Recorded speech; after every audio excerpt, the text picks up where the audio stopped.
Course 1 Math, Lesson 30, very important. Not that it's going to be terribly difficult, but you'll want to keep it all straight. We're going to use it a lot in the future. Least common multiple, LCM, and reciprocals. Maybe some words you've heard before, maybe haven't learned a lot yet. Recall that a multiple, first of all, is the product of a counting number and another number.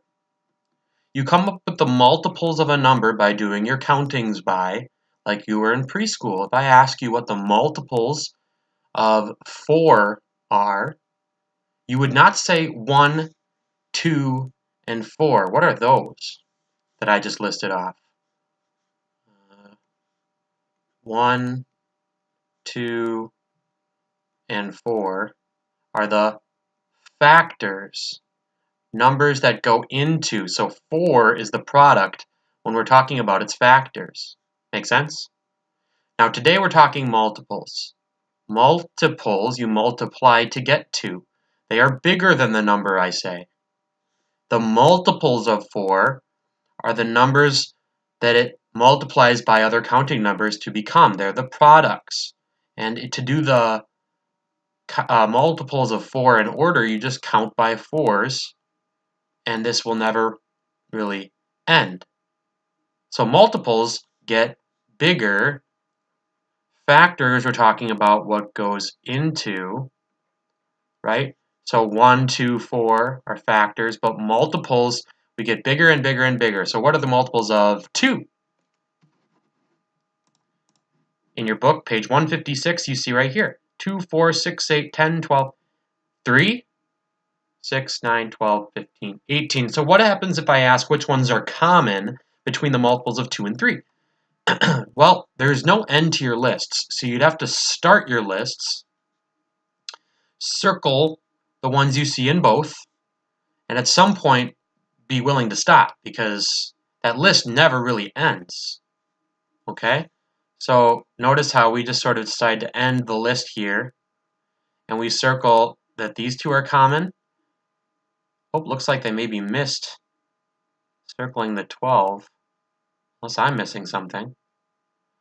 18. Maybe it's just that they circled the 6 to begin with. So 6, 12, 18, they're all common. Why would we not be able to say, what's the greatest common multiple, like we do with greatest common factor? Multiples just keep getting bigger and bigger. I would never really know which one's the greatest. I don't think there is. It would be infinity. They could never end. So instead, we talk about least. We talk about least common multiple. Which one's the smallest multiple that they have in common? Which one between 2 and 3? 6 is the least common multiple of 2 and 3. And this will be useful for us in the future. We'll learn other ways to get this for bigger, harder numbers. But today you just want to understand that concept and get the simple numbers, least common multiples. Okay, that's why we need to know this. So how about 3 and 4? What's the least common multiple of 3 and 4? Well, we did the 4s at least for a little while. Now let's do 3. Multiples of 3. 3, 6, 9, 12. And see how these are really just 3 times 1, 3 times 2, 3 times. So you just take them times all the counting numbers in a row, and you get 3, 6, 9, 12, 15, 18. And with these, you only have to go as far as until you find one common. Is 4 in common? Is 8? Is 12? Yes. So my answer, I think, least common multiple of 4 and 3 would be 12. Let's check it out. Looks good. 24 also in common, but why don't I put 24 in my answer? They're both common multiples. 12 is the least. We're looking for least common multiple. Of 2 and 4, what's my process? Check it out here. We will list some multiples of 2 and 4, just some, until we get one that's in common. 4 is the least common multiple, the first number that is in common that we count to when we count on 2s and 4s. Have you heard the word reciprocal before? Reciprocals are two numbers whose product will be 1. When you think about it, there aren't really any numbers that you can think of besides 1, at least whole numbers, that will be 1. If I have the fraction 1/2, what fraction will make it 1? You have to remember how multiplication of fractions goes. How in multiplication you do multiply across the top term and the bottom term.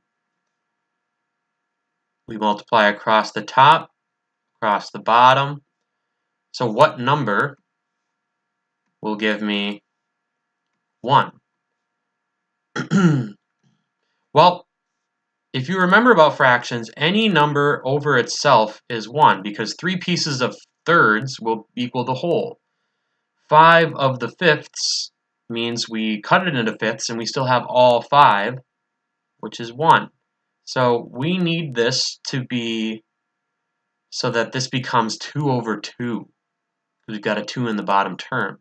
So we just go, how about 1 times 2, 2 times 1.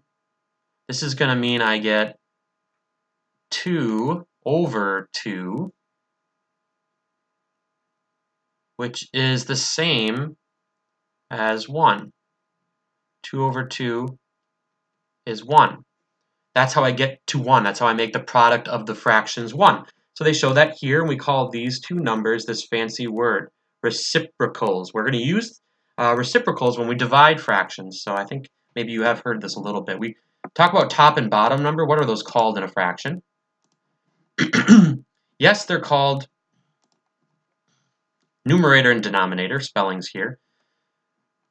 But we can also call them terms. They're separate entities that are separated by a grouping symbol called the fraction bar, that horizontal line in between.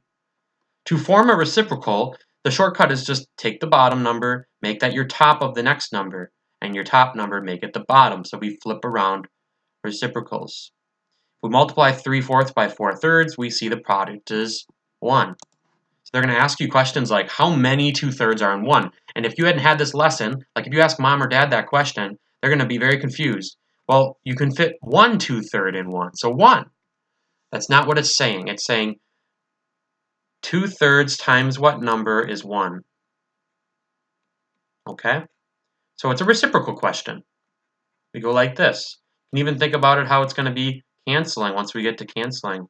Then you can already go 1 over 1 is 1. You don't even have to figure out that 6 over 6 is 1. How about what number goes into the box to make this equation true? First of all, what's an equation? You know that? Equation is when we put numbers equaling numbers. So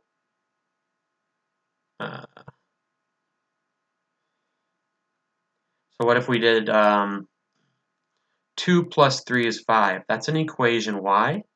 Because of this equal sign. An equation has to show things equaling something. We use them to solve problems. We can make them basic so that we can apply it to multiple situations. In this case, it's an equation because of this equals here. 5 6 times what is 1? It's its reciprocal. So take your numerator, put it in the denominator, and take your denominator, put it in the numerator. If you multiply these, you'll get 1.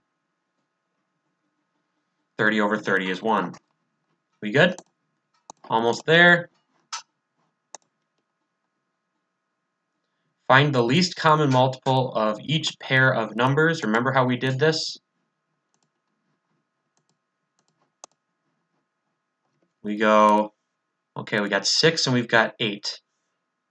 We don't say 1, 2, 3, 6. We say 6, 12, 18, 24, right? Times 1, 2, 3, times 4. And then you take your 8s. And I see my common. So answer for A is 24. Why don't you do B, C, F, G, and K?